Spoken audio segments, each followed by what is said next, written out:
Hello and welcome to the People Who Read People podcast with me, Zachary Elwood. This is a podcast aimed at better understanding other people and better understanding ourselves.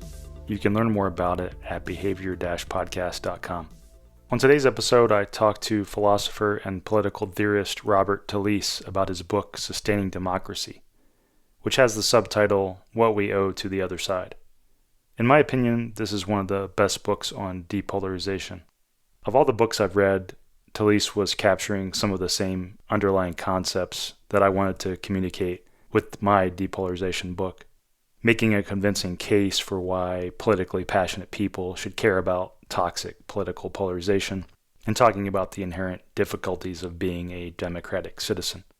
We go about it in different ways, of course, but I found some of the underlying ideas to be similar. Talisse's book tackles a very important question.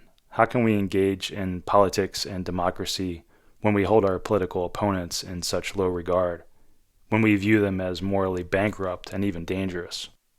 His book emphasizes the important fact that democracy is hard. Democracy is basically just majority rule. Whoever gets more votes can implement a lot of things that other people will strongly disagree with. And then you add in the particulars of American government on top of that, like the Electoral College. All these things mean that all sorts of arbitrary things can happen. Things we view as very bad can be implemented. And so part of reducing our toxic animosity is recognizing these aspects of the world we live in. The fundamental fact that our fellow citizens have a lot of legitimate power in these systems we inhabit, no matter if we think those people are very wrong. And Talisse's book contains one of the best explanations of a lesser-known negative aspect of toxic polarization. The fact that it makes political groups less able to form coalitions. It makes more people righteous and overly intolerant of other views, sometimes even views not that far from their own, and makes them overly focused on policing the borders of their group in ways that make them less able to actually do the work of politics and persuade other people and work with other people. And this aspect of polarization, I think, can help explain some of the worst outcomes of extreme division. Because when a society is extremely fractured, it makes it easier for some relatively small, extreme, and dangerous group to come in and seize power, because resistance has been weakened. People are worn down and stressed, or just apathetic. This is what extreme polarization does to us, creates the breeding ground for bad people to be able to do bad things. In this episode, some topics we discuss include: what is polarization? How do we define the problem of polarization? Robert also believes something that I focus on in my book, that the incentives of a lot of the influential political and media systems around us make it unlikely that those same systems and people will help us reduce our animosity, which to me points to the importance of grassroots approaches of spreading the word about these ideas. We talk about some aspects of group psychology that play a role in our divides. For example, the tendency for like-minded groups to grow more extreme and hardened in their views over time.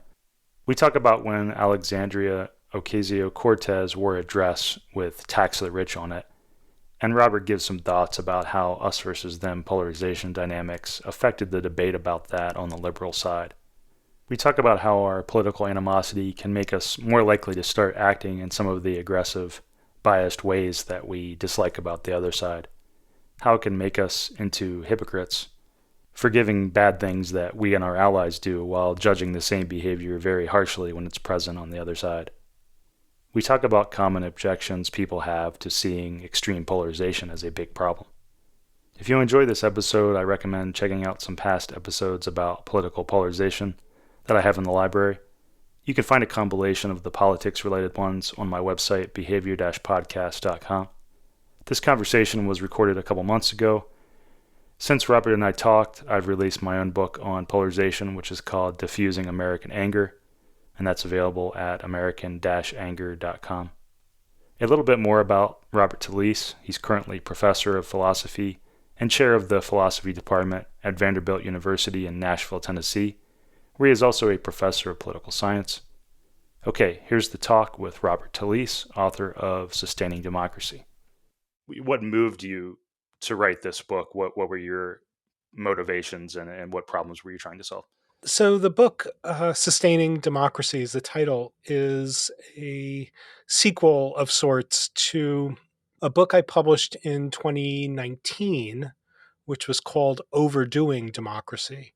The thesis of the first book, Overdoing Democracy, is that there are certain virtues of citizenship that can be cultivated only when our social lives are not overrun with politics. So it may sound a little counterintuitive, but nonetheless, I think it's true that when everything we do together is an expression of or communication of our politics, we become worse democratic citizens.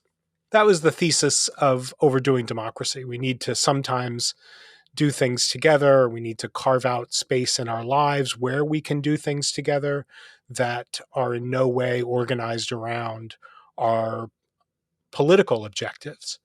And, I'm an academic philosopher. I work in political philosophy. If some of your listeners know anything about political philosophy or political theory, the thesis that it's possible to have too much democracy or for democracy to play too large a role in one's life, it's pretty counterintuitive, to say the Mm-hmm. least. So as I was giving talks, I confronted a lot of the standard objections that I'm sure a lot of the people listening to us can already anticipate. But there was one kind of objection or reaction that really got me thinking, and it was the kind of reaction that went as follows. Some people would say things like, well, okay, Talisse, you've convinced me that in order to be a good democratic citizen, I have to make room in my life for cooperative but non political activities or engagements with fellow citizens. These would be engagements where we're not suppressing our political differences, we're reaching across the aisle. Both of those kinds of activities put politics at the center, after all. But we're looking for activities in which the political affiliations or alignments of the other participants are simply beside the point or unknown to me. Okay, the challenge would go. I think you're right about that. But when we are doing politics, how are we supposed to do it, given that we are already inclined, and so strongly inclined, to see our political opposition as fundamentally and often irredeemably benighted, ignorant, bigoted, duped, divested from democracy? Isn't that a problem? That we still have to do politics. How can we do it, given that we have such low regard for our political opponents? So that got me thinking that maybe there was another book to be written, and so the Sustaining Democracy book is an answer to that question. How is it, or is it? We might even ask it: is it possible for us to do reasonable, responsible democratic politics, given that cross-partisan animosity, distrust, disgust for the other side is so prevalent in society, and that so much of our social life is already sorted and segregated according to partisan affiliation, such that it's increasingly easy, particularly in the United States, but not only in the United States, to avoid contact with anyone who's not just like you in your day-to-day activities. We can talk more about that later if you like. And so the thought was, maybe under the conditions where the cognitive and affective phenomena that we call polarization are already so high, and that the social world is already so divided into different sectors and quarters according to partisan affiliation, what reason can we have as individuals to try to live up to the democratic ideal of trying to be a partner even with the people whose political judgment we think is terrible in a common in the common endeavor of collective self-government as equals? That was the question that drives the Sustaining Democracy book. The subtitle is What We Owe to the Other Side. So it's a book that's in part about depolarization, in part about some of the ways in which a proper conceptualization of the problem of polarization, shows us that some standard strategies for depolarization are unlikely to succeed, and then tries to make a novel case for thinking that it's still worth the time of a democratic citizen to attempt to uphold properly civic relations with those whom they regard as their political enemies. How's that sound? Yeah, no, that's great. I think it the important part about your book is getting at something that a very important concept, which I think is that democracy is difficult. Like it's not a it's always going to be a difficult thing, especially as we become more polarized. And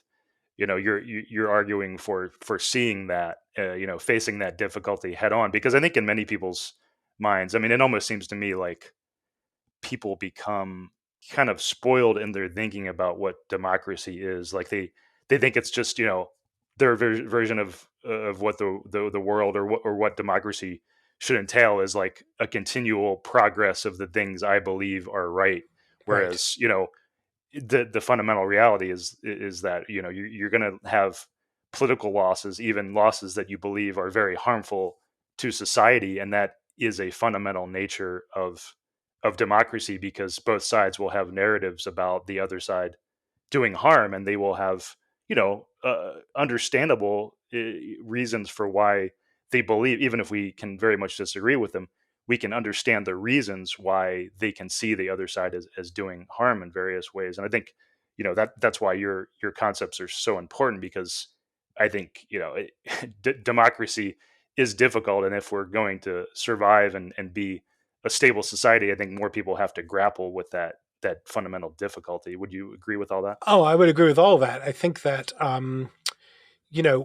we're so enamored, and I think rightfully so, with the idea of democracy, with the idea of a self-governing community of equals, with the idea of each person counting for one and none for more than one, right? However, whatever, government of, by, and for the people, whatever your favorite sloganized version is of the core of democracy, we're rightly enamored with it.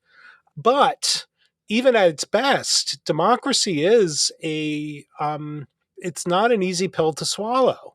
Well, let's just think of it sort of, think of it in this way. Democracy is the proposal that you, Zach, can be forced to live according to rules that you reject simply because other people like those Right. It's rules. a majority, it's majority makes the rules system. It's not it's not a magical That's right. system. That's right. And so the idea that in a democracy, we have to recognize that sometimes the state, the government, the political agencies and institutions that run the country are required, are bound to enact policy that we think, in our best judgment, and maybe in our informed judgment, and maybe we could even be correct, they have to, the government is required under certain conditions to enact policies that we know are unjust. That's what democracy is, that it forces us to recognize the category of legitimately enacted injustice. Now, within certain bounds, right? There's certain kinds of severe forms of injustice that can never be legitimately enacted. That's what the Bill of Rights is supposed to help us discern. But within those broad constraints about fundamental political rights of human beings and so forth, or citizens, still a lot of room for where the government is required to enact policy that enjoys a certain degree of support among the people, even when the people are wrong. And so the thought that's associated with Jane Addams and John Dewey, that the cure for the ills of democracy is always more democracy, is often thought to suggest a further thought that I think is less obviously true. In fact, I think it's untrue, that if we just get democracy right, the world will be sweetness and light, Mm-hmm. right? That, get that every injustice has as its core the failure of democracy. I just think that's got to be false, because part of what it is for us to live together as political equals is that we have to recognize that our fellow citizens get to make up their own minds about things. And when we politically disagree, maybe with respect to certain kinds of issues, it's no big deal, who's going to be dog catcher or whatever. But when we politically disagree over tax policy or environmental policy, over immigration, over healthcare, that's a disagreement about what justice requires. And so, if Zach, you and I disagree on one of those issues, I have to see your view as on the side of injustice, as something less or other than what justice requires. So if you get your way democratically, I have to think, well, the world is less just than it would have been had I gotten my way. And so the thought that, democracy is this engine that produces justice just seems to me to be false. And I think that we're giving short shrift to the value of democracy when we don't recognize the slightly less attractive features of it. Because it seems to me that for all of its flaws, Winston Churchill is right. This is the best there is, right? Best we know. How's that? Yeah. Right. Good. And one thing I say to emphasize that point of, just how fundamentally we can disagree on even the simplest moral problems. There's the well-known trolley problem, the philosophical or ethical problem. And you can imagine, we can disagree on even the simplest problem of whether for people that don't know, whether you pull the lever to divert this train and have it kill, as opposed to killing 4 or 5 people, have it kill one person, but you have to make the decision to pull the lever. And we can disagree. People have argued over this for a long time, and you can even imagine polarization around that issue where, a version of the trolley problem in politics where, liberals were on one side or conservatives were on the other, and they very much viewed the other side's stance as completely immoral and unjust. And, the fact that we can get so divided on even the simplest issues should give us pause when we, form very certain confident views about, how evil the other side is. And and getting back to your point about the way I view these polarization problems, like you were saying, more and more people focusing on these issues can be unhealthy because it's almost like a magnifying glass effect where you're focusing all the social energy in one place and creating this destabilizing and anger emotion producing thing in one area. And it even Ezra Klein talked about this in his book. He ended his polarization book with the point, we focus too much on these national problems that we have no influence over, and we just are becoming morally outraged and throwing basically energy into this divide that, and maybe it would be better if we focused on local things that we could actually influence and things in our community, as opposed to adding fuel to this polarization fire. And I'm curious if you'd agree with some of that. Well, the Klein book is interesting. It's written for a particular audience. It's more of a narrative than. I found it very biased personally. I could see why one might say that. So it's of its kind. It's a perfectly fine book. One thing I think is important, maybe just to take a step back. I think it's important to sort of introduce some distinctions when we're talking about polarization. There's so much, especially in political commentary and in journalism, there's so much talk about polarization and it's being bad, that there's not a lot, or not a similar degree of talk about what it is. And I think that there's too little talk about what it is and why it's bad. It's not hard to come across political theorists, political commentators, politicians even, who talk about polarization in a way that I think betrays or suggests the view that animosity among citizens is always bad to any degree, Mm-hmm. or disagreement always needs to be resolved in some way that leaves all parties satisfied. That rancor is a sign of a democratic dysfunction. Hmm. Now, I happen to think all that's false. I think that democracy runs on disagreement and division. I think that, again, part of what it is to respect or to fully acknowledge our political equality is to recognize that, adult citizens get to make up their own minds about things, and they get to make up their own minds about how they should make up their own minds. So, what level of information is required, where the information needs to come from. These are all things that, I'm not required as a citizen to defer to anybody else's judgment about. Now, what that means is that, we're going to, even when we're all as citizens trying to do our best as custodians of the public good, it's very unlikely that our judgments about political matters are going to converge onto some common view. So it seems to me that the late 20th century and early 21st century political philosopher John Rawls got something right. Political disagreement over, pretty central normative matters is the direct implication of our freedom and equality.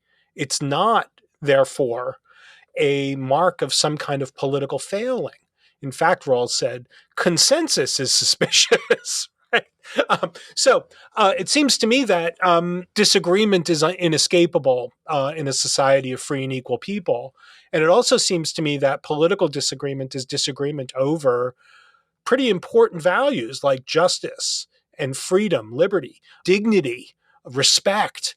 And so the idea that if we're doing democracy correctly or properly, there won't be heated tones and there won't be real division and there won't be, real animus strikes me as a mistake. So it seems to me that depolarization, or let me put it slightly differently, the problem of polarization, it cannot be simply the problem of political divisions and divisiveness and dislike and animus.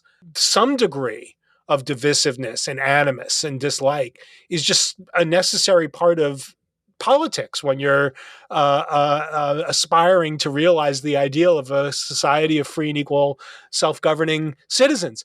So if polarization is a problem, where is it? Right? What is it? Where does it reside?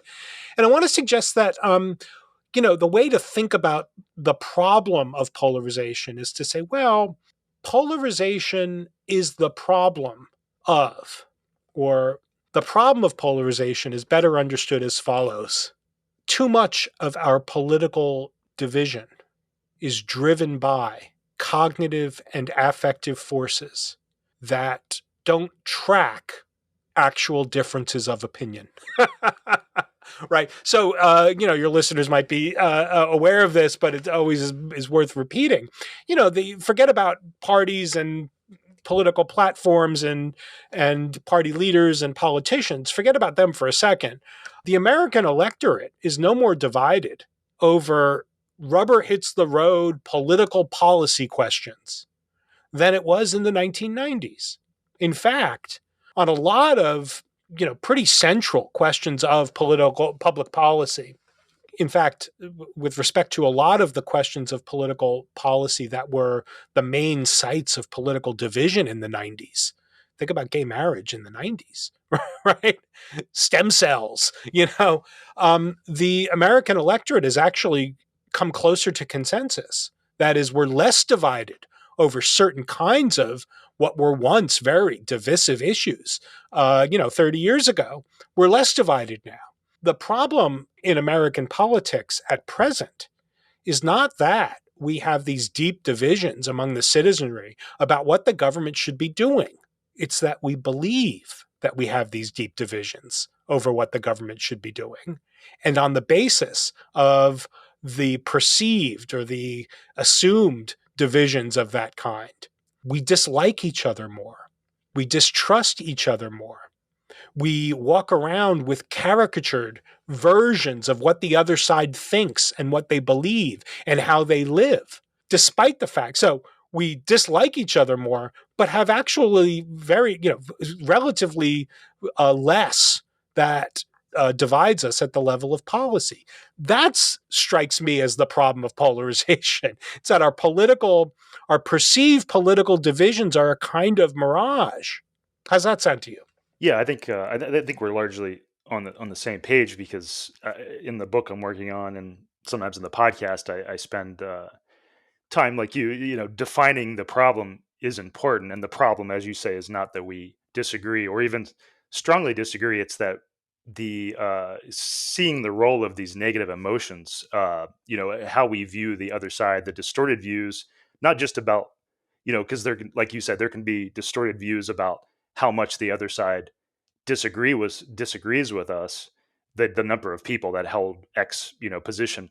But there's also distortions around like the motivations even Yeah. for the things that we strongly disagree on, like specific issues, you know, immigration. You know, we can have these worst case scenario interpretations of what the other side's stances are about and view them as, you know, all as bad as the worst people on that side, et cetera, et cetera.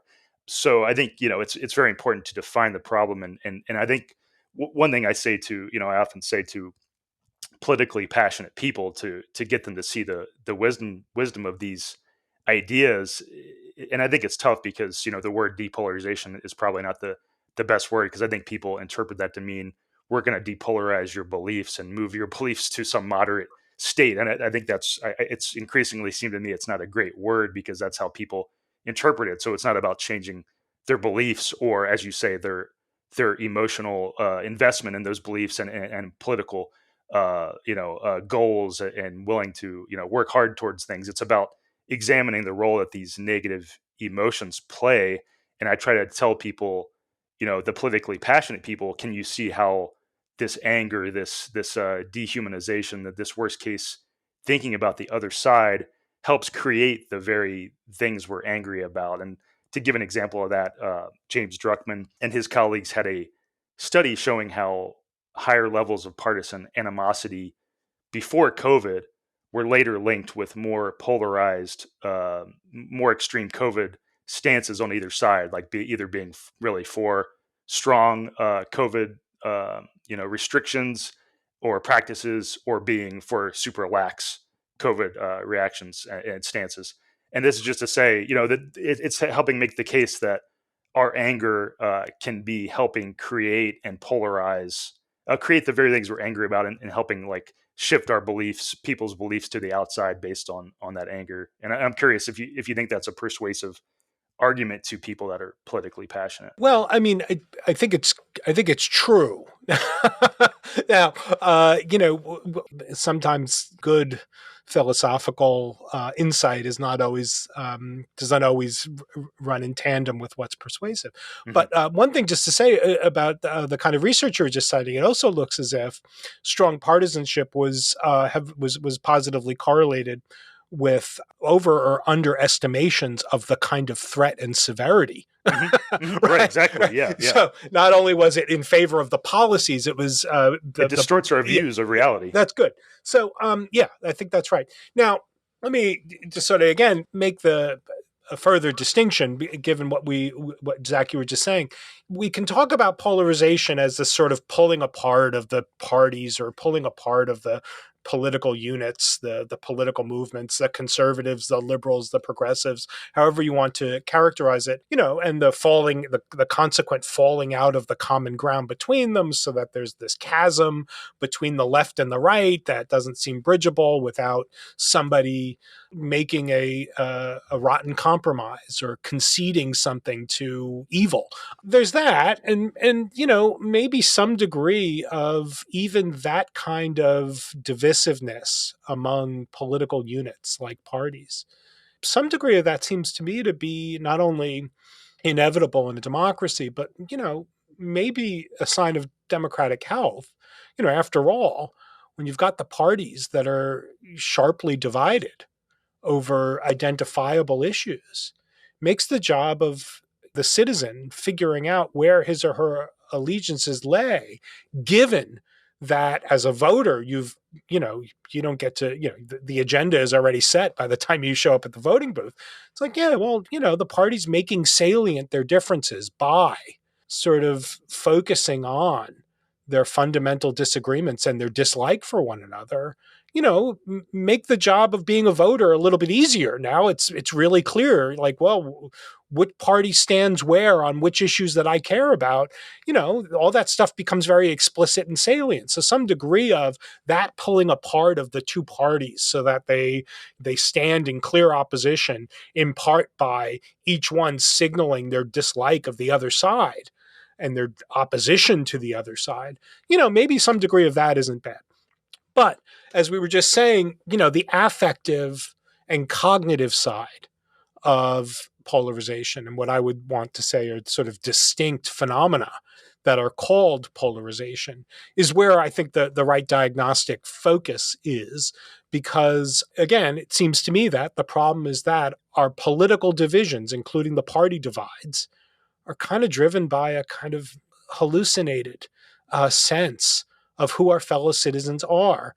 And in fact, it seems to me that the political parties and the candidates and the campaign managers and the pundits kind of benefit from this circumstance. And that's why I don't think that any solution will be forthcoming from large-scale institutions and political leaders and the parties. They benefit from this imagined illusion, illusory division. But the affective and cognitive phenomena, I just want to say a little bit about that. So, there's this well-studied, robustly documented cognitive phenomenon that's called belief polarization. And belief polarization is the tendency of members of like-minded groups, particularly when they are in one another's presence, to become more extreme advocates and more extreme versions of themselves. So let me sort of make that distinction one more time, right? So we could think of political polarization as this sort of sociological phenomenon of the major parties or the major political groups pulling to their ideological poles and letting the common ground fall out between them so that there results in a chasm and a lot of frustration and log jams and paralysis at the policy level. Belief polarization is something different. Political polarization is a metric, we might say, of the division between the right and the left, or the liberals and the conservatives, or the Democrats and the Republicans. Political polarization, that is a metric of some kind of distance between two things. Belief polarization is not a metric of the distance between two things.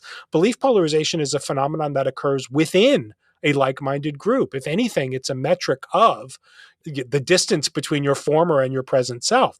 So when groups of like-minded people interact, they become more extreme, they become more confident, they become less inclined to see counter evidence as weighty, they become more inclined to dismiss as biased and unreliable any source of counter evidence to their view.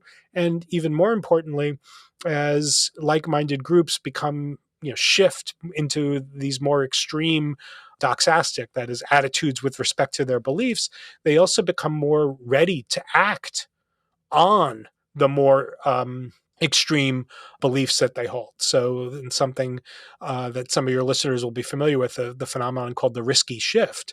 The more extreme and confident we become, the more tolerant of risky behavior we become, when the risky behavior can be shown to be in the service of the more radical and confident beliefs we hold.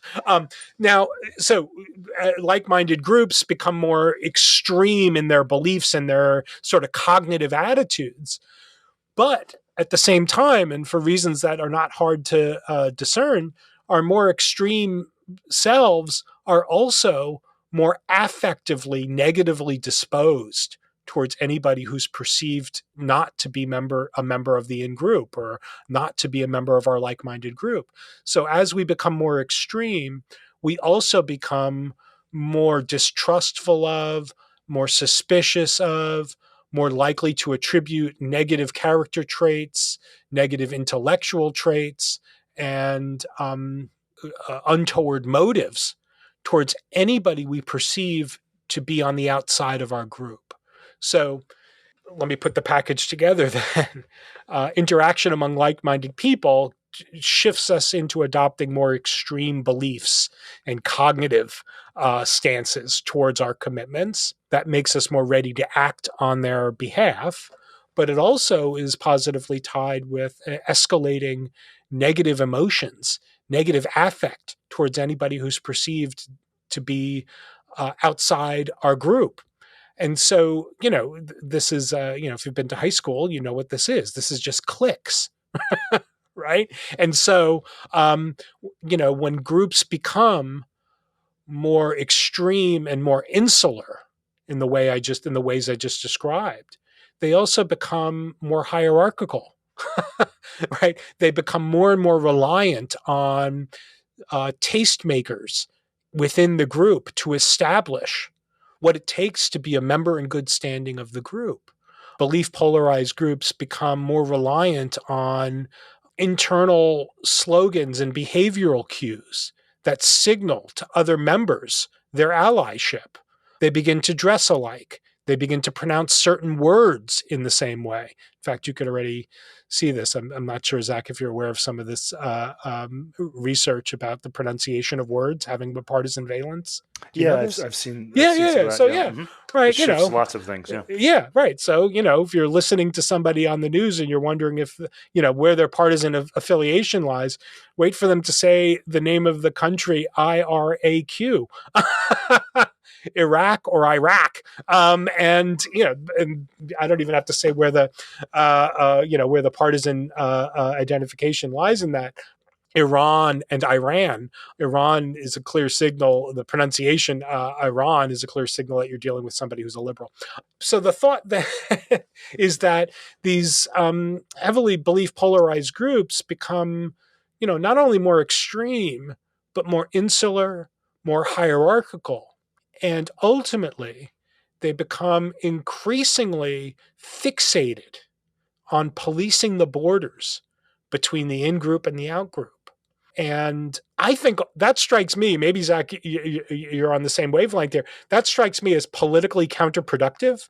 When our political coalitions are subject to internal dynamics that lead the coalition members to become more and more focused on detecting posers and fakers within the group so that they can be expelled, strikes me as just, from the point of view of real politics, strikes me as just counterproductive. Right. Building coalitions. Yeah. Yeah, but you need to be right. If you want to be an effective democratic citizen, you got to join a choir. You want the choir to grow. Right. You can't have it shrink.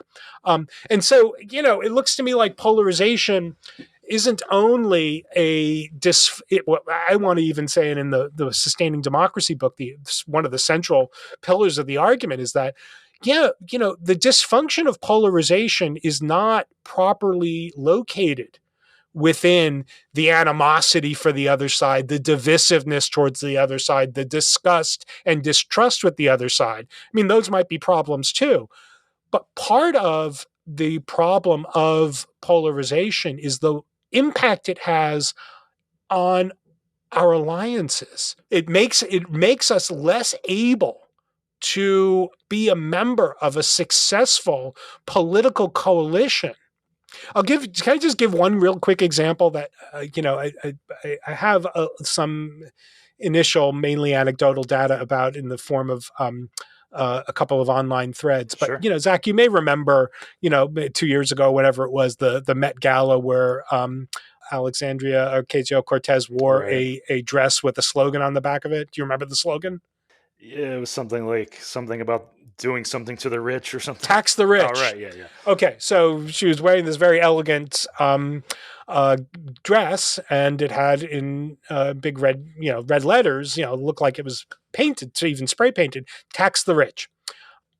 I happened to just, for reasons that were, incidental, I happened to just be following some social media threads about the Met Gala and all the rest the night that this was happening. And I saw something very, very interesting develop with respect to AOC's dress. And I think it's a nice illustration of the internal dysfunction, the way polarization undermines our coalitions. So she's on there's live streaming, there's all kinds of things. AOC is wearing a dress that says tax the rich on the back. And, you start seeing people commenting and, I love her so much. And eventually people on a couple of the threads start posting like, yeah, every billionaire that there are billionaires is criminal. And others would say, yeah, Jeff Bezos needs to pay his fair share. And others would say, all property is theft. So you started getting different levels or different grades of, liberal to progressive to more radically progressive ideas about what the slogan tax the rich might mean, ranging from, you know, billionaires ought to be, it ought to be a crime to be a billionaire, to we should have a much more aggressively progressive tax system. And I started watching. I'm like, well, this is interesting because, what exactly does tax the rich mean? I guess it's consistent with, a fairly moderate but left, argument for, progressive taxation. Yeah, Jeff Bezos isn't paying his fair share. Close the loopholes, this kind of thing. And it's also consistent with, could be consistent with, more radical doctrines like, any earnings above a certain number, just Capped. yeah, Yeah. just get Take it all. Yeah. taken back by the state. So I started monitoring this because I thought this was interesting. And what was interesting about it was how quickly the threads devolved, not into sort of, disorderly, name calling over the policy. You saw people initially saying things like, if you think tax the rich just means we need to close the loopholes in the existing tax system, you might as well be Ronald Reagan. Right. So there was that kind of initial, like, we're disagreeing over what the right tax policy is. But that lasted for only a couple of minutes. Ultimately, the threads became sort of a kind of mudslinging about who the real progressives in the discussion were. And that struck me as deeply dysfunctional for a political coalition.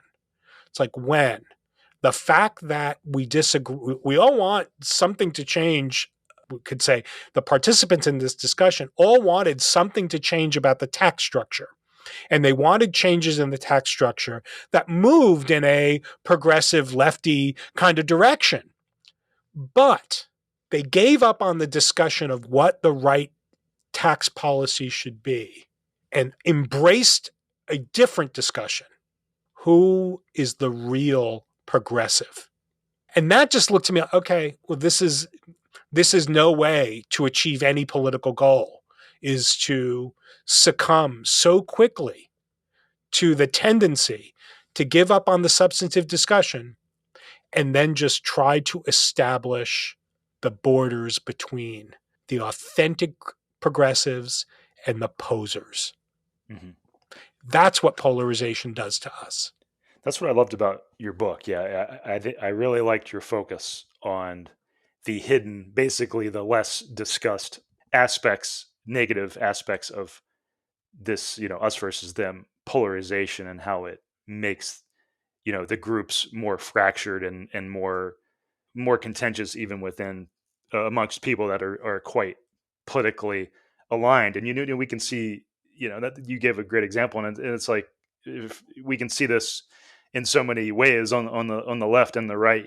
People just become more focused on purity, and there was a good article about progressive nonprofits being, going through chaos in the wake of the George Floyd and anti-racism discussions, and even it was in the Intercept, and good article for anyone who wants to look at that.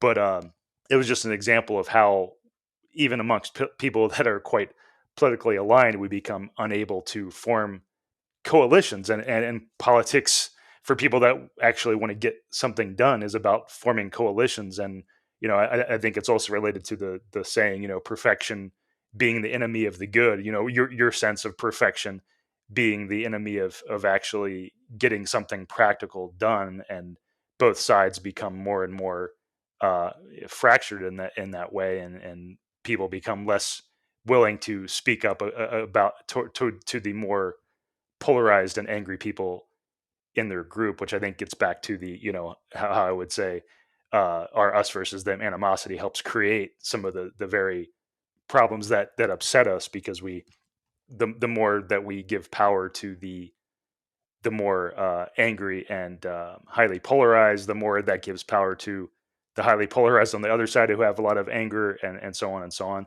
I really like your focus on that part of it, the internal I part of it. appreciate that. Can I just sort of? I want to add one thing. I agree with what you're just saying. Not only does polarization sort of create the conditions that we tell ourselves we are lamenting and regret. Yeah, it creates the very conditions that we think are so terrible. I want to suggest one further thought, though. Polarization turns us into the kind of people we hate the other side because we imagine they are like that, right? Polarization punctuates within us the character traits that we claim to be the basis of our disgust and animosity towards the other side, right? Put it this way, polarization encourages in us not only the thought or the idea, but the attitudes, the disposition, and the practices that are fundamentally organized around the idea that democracy is possible only when everyone's just like me.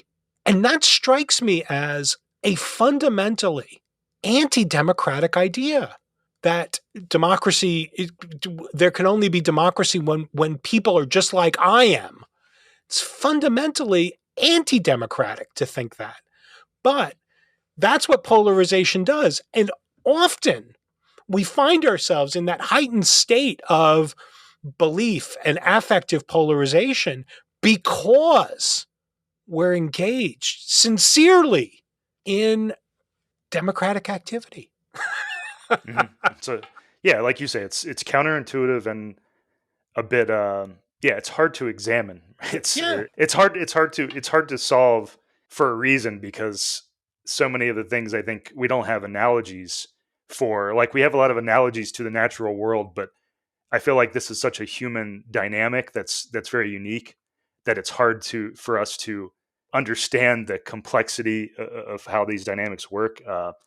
And yeah, it's something I often think about. Like, if we had better natural world analogies for this, it might be easier to tackle. But anyway, I know we only got a few minutes left, so I wanted to ask you, Sure. when it comes to what we might do about these problems. Like, say, we could put you in, made you king of the U.S.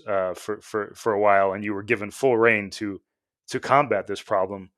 Do you have confident opinions on what we would do at a policy level? Because I know in your book you do focus on the need for more people to do internal examinations and considerations, which I believe is hugely important too, a kind of a cultural change. But I'm curious about the if you take some specific steps policy wise. Well, so I don't like the framing of being king, but Well, I specifically chose an extreme. but so I think that we make progress in thinking about polarization and depolarization when we focus on the cognitive and affective aspects of polarization that enables, I think, a pretty solid response. The Sustaining Democracy book tries to develop it to sort of polarization skeptics. Polarization skeptics are the people who think that, polarization is a false diagnosis because it's really just a kind of both siderism, or it's the idea that we need to depolarize is really just a polite way of saying that nobody can really believe anything, or that you've got to, invite, the local white supremacists over for coffee, and, these kinds of things.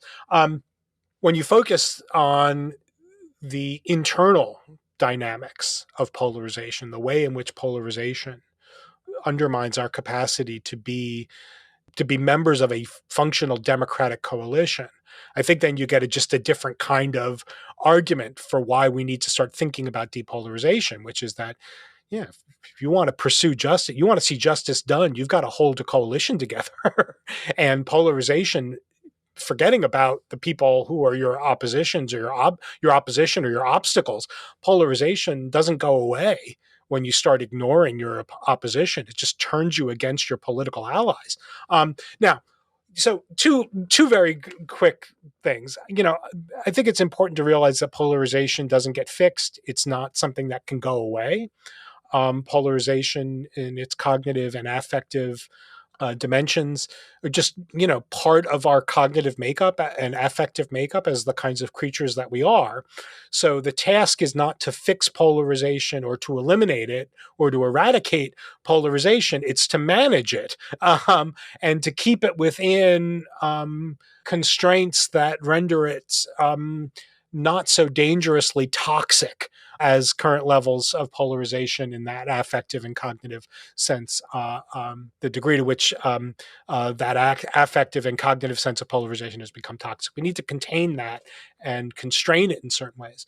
Now, I've got two pretty counterintuitive, I think, suggestions, and I don't know that either of them amounts to much at the level of political policy, although it does suggest certain kinds of policy upshots. First thing to say is that I don't think that the problem can be fixed at the level of the president and the Senate and the Congress and the law. I don't think that the problem of polarization is the kind of thing we should count on any existing political institutions or agents to fix. They benefit too much from it. When the citizenry is divided in the way that the US citizenry is divided, it makes the task of a campaign manager and a political strategist a lot easier, because it's so much easier to just talk about and to stoke your allies, your likely voters' distrust of the other side. So much easier to do that than to actually lay out the details of policy in ways that can keep your likely voters on board. And so politicians and parties and candidates are the beneficiaries of polarization. So we can't count on them to fix it. Two things, initial thoughts. One is that I think that, as I argue in the first book, in what turns out now is a trilogy, there's a third book coming. The first book is Overdoing Democracy, as I mentioned at the beginning of our conversation, Zach.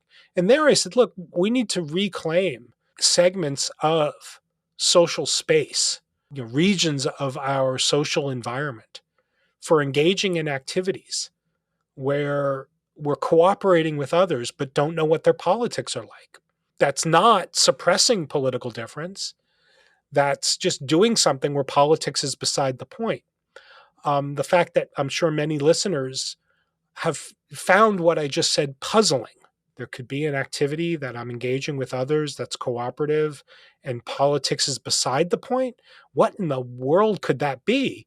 That this strikes us as a strange thought is, I think, a symptom of the depth of the problem of polarization. So here's just one very, very quick example. And again, this is not at the level of large scale policy, but as listeners might be able to discern, although I live in Nashville, I'm not originally from Nashville. I'm not originally from the South. That's New Jersey you're hearing in my voice. So when I moved to Nashville in 2001, I don't know anything about country music or I don't know anything about sort of country music traditions. I know a little bit more now than I did when I moved from New Jersey. But one of the things my wife and I started doing, a little while after we came down to Nashville, is that we started investigating, as it were, bluegrass and country music as a sort of American musical traditional idiom. And eventually I started going, every now and then, not regularly, not regularly anymore since the pandemic, although maybe I'll start up again. Started going to a bluegrass venue. It's a dive bar in Nashville that has real sort of top quality bluegrass.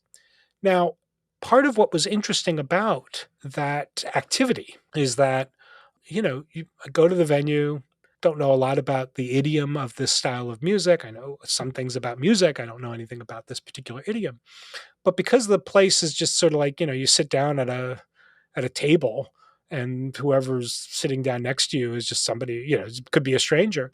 I started to get an appreciation for the way in which other attendees at this, what turned out to be a sort of open mic kind of bluegrass jam night at this one venue, I got a real, appreciation for the kind of command that some people who just happened to be sitting around me on these evenings had of the music.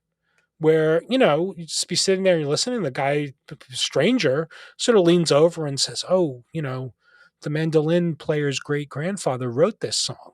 And you say, "Oh, really?" Like, "Oh, yeah." And, the bass player is the guy who, performed on, a Johnny Cash song. And eventually you realize that there's a tradition and an idiom. And even further, with one or two particular attendees at these events, I started getting the appreciation for their aesthetic sensitivity. Eventually, just by showing up, people would say, "Oh, yeah, it's you again." I don't know who these people are. They don't even know my name, but they recognize me. And, listening to them talk about the aesthetic properties of the music, or the way in which the song was performed, or how the performers on the stage, did something that was unusual in this particular performance of this particular song. These are things I was totally aesthetically completely insensitive to. I wasn't able to hear, and I'm a musician. I wasn't able to really hear some of the nuances that, these guys who just happened to be showing up like me were very sensitive to. And I thought this was important for democratic politics for the following reason. We weren't doing politics, right? No, we were talking about, we were experiencing the music. The political theorist in me, had all kinds of reasons to think that the particular people I'm thinking about right now probably don't vote for the same people I vote for in national and local elections. They probably have political views that I don't accept. Who knows, right? But nonetheless, in the course of interacting with these guys about this music, I was able to perceive their virtues in a way that wasn't so tightly tethered to my sense of who's on the right and who's on the wrong side of the political issues of the day. That is, in talking about this aesthetic form, I was able to appreciate these other people's perspectives on this music. And that had the following effect. Were I to discover what I suspect might be the case, that the particular people I'm thinking of right now are my political foes, are on the opposite side of all the things I care about politically, were I to discover that, I would have a much harder time simply writing them off as human beings, because I engaged with them in an activity that allowed me to see the ways in which they have values that are legible to me as worthwhile, Mm-hmm. sensitivity that seems to me to be sophisticated and the product of a kind of intelligence and attentiveness. They care about things. Right. that Seeing their humanity in Yeah, various seeing ways. that and seeing them in a context where they could display their virtues in a way that's not tethered Mhm. so tightly to their partisan identity. I think that was civically deeply, deeply important. So one of the things I would say then is that, insofar as it's possible at the level of policy to create spaces, social spaces, physical spaces that are suited to that kind of interaction, we should pursue that. Now, let me just put a little bit of meat on the bones. The third book in the trilogy, which I'm writing now, is about the political value of solitude. Part of the argument there is that our capacities for reflection, for imagination, for thinking about what's possible in our political world, for thinking about how we can get from where we are to someplace better, these are essential reflective, introspective tasks for the democratic citizen that our current political environment, saturated social spaces with politics, our current social environments don't permit. And so part of the argument there, and this connects up with the thought about the bluegrass bar, is that we need to understand that, or start understanding that, democracy needs an active citizenry, yes, but democracy also needs a reflective citizenry. And some of the present modes, and indispensable, I would even say, modes of democratic action, undermine our reflective capacities. And so part of the task of better fulfilling the democratic ideal of a self-governing community of political equals is to figure out ways to create more social spaces where people can engage in a kind of solitary reflection. And so, on this view, museums and parks become really central democratic institutions, not amenities, not luxuries that well off districts in the country might be able to afford, but the idea that there's a public democratic service that museums and parks, and even more importantly, public libraries play, that makes them democratically essential spaces for people to be alone with their reflection, is really, really important. So if I were, just to go back to your question, Zach, I'm sorry, this is a long-winded way of putting it. If I were somebody in charge of this, I'd say, yeah, we need a way to combat the encroachment of commercial interests into the entirety of our social spaces. And we need to find ways to preserve, restore, and create social spaces of a particular kind, social spaces where people can be alone with their thoughts. Yeah, I like that part about your book too, focusing on the internal thought, and Right. it really spoke to me because some of the things that I think where I've reached good understandings of the problem and what to do about it, and understanding the other side too. The things that other people think was just me sitting around thinking about it, and giving it thought. It wasn't like I wouldn't have been able to do that in the heat of debate, or reading social media, or having conversations. It's something that only came from going inside and thinking the things through. But so I thought that was a really important point. And Well, I appreciate that. yeah, this has been great, Robert. Thanks a lot for your time. And yeah, looking forward to your next book. And I'd like to read your first book in the trilogy too. I haven't read that one. But thanks a lot for your time. I appreciate it. Well, thank you. It was really nice to talk to you, and thanks for the invitation. That was a talk with Robert Talisse, author of Sustaining Democracy: What We Owe to the Other Side. I highly recommend his book. It's one of the best books on the subject I've read. And just to note that my own book, Diffusing American Anger, is out now on ebook and in the Kindle store. You can learn more about that at american-anger.com. This has been the People Who Read People podcast with me, Zachary Elwood. Thanks for your interest, and thanks for listening. Music by Small Skies.